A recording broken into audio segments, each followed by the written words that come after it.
guy shows up as a lecturer. He came to teach history. He came to teach sociology. But when he came to sociology department, 90% of the students are ladies and 50% of them are fair. And the demon begins to show him, this one is beautiful. This one is beautiful. He doesn't know that a recruitment exercise is going on. And then he gives in. After a while, he becomes a slave. There are many men that their families are being wrecked because they are lecturers. They don't know that the university is a ground of recruitment.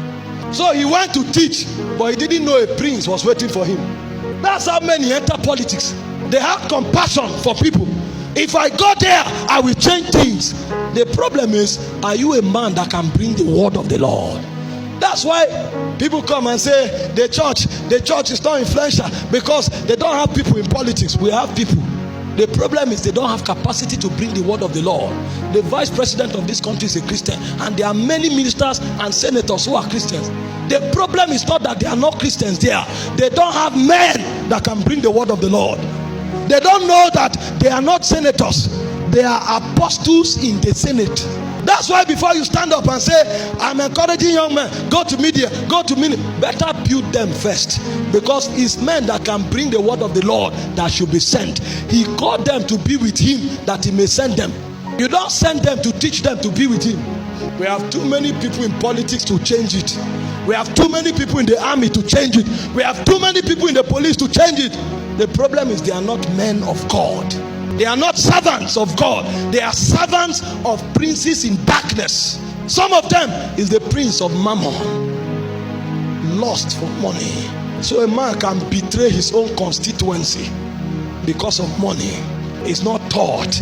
That's why I told you the men that can bring the word of the Lord are ministers of the presence, men of the secret place. They are servants of the word and they are carriers of the glory. If you send that kind of a man to the government, you will feel the impact. He can rise up and tell the president, on this matter I will not bow, because his fraternity to God is superior to his fraternity to the president. I know I'm vice president, but I won't keep quiet on this matter. On this matter I will not bow, because he's first of all an apostle before he's a vice president. He's first of all an apostle before he's a senator. He's first of all an apostle before he's a sergeant or even a recruit. I better leave the police than to compromise, because that way my soul will be intact. That's what he said. What shall he profit a man if he gains the whole world and suffers the loss of his soul? And he said, what shall a man give in exchange for his soul? Somebody is a recruit earning 25,000 and is taking bribe. How can 25,000 change your life? If that person begins to earn 500,000, he can kill his own family.